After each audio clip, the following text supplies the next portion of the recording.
વાર્તાનું નામ છે કાચબો અને ગરુડ. એક જંગલ હતું. તેનું નામ ચંદનવન હતું.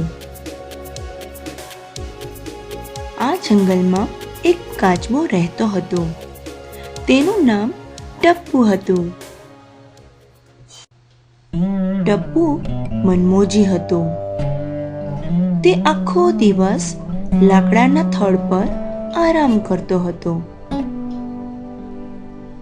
ટપ્પુ રોજ ઝાડના તાજા અને મીઠા ફળો ખાતો, પરંતુ તે ખૂબ ઉદાસ રહેતો હતો.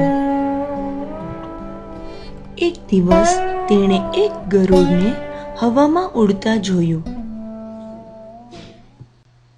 તે જોઈને ટપ્પુને પણ હવામાં ઉડવાનું મન થયું. ટપ્પુ રડતો રડતો કહે, અરે, મારે પણ હવામાં ઉડવું છે.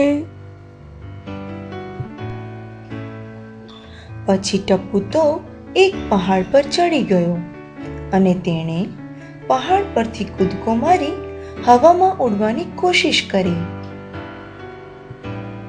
ટપ્પુ તો ધડામ કરતો જમીન પર પડી ગયો.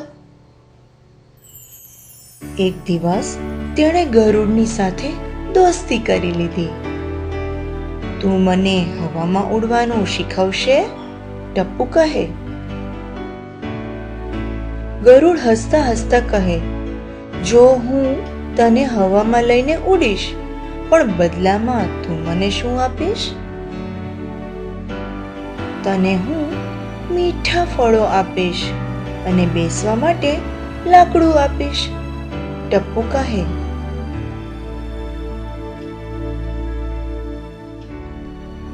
ટપ્પુને લઈને ગરુડ તો ઊંચે હવામાં ઉડવા લાગ્યું. મને હવે ડર લાગે છે. મારે ઉડતા નથી શીખવું.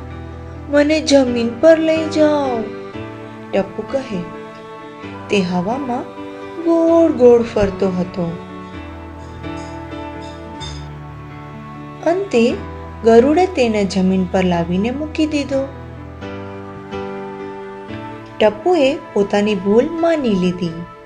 તેણે શરમથી માથું નીચે કરી લીધું. ગરુડ કહે, આ તારું લાકડું લે અને મીઠા ફળો ખાઈ મોજ કર.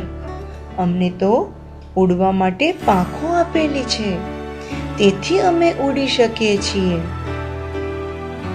પછી ટપ્પુ મોજથી મીઠા મીઠા ફળો ખાતો અને આનંદથી જીવતો હતો.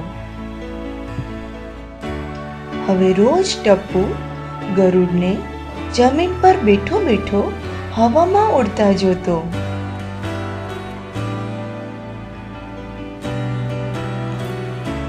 આ વાર્તાનો બોધ છે કે આપણે બીજા સાથે સરખામણી ન કરવી જોઈએ.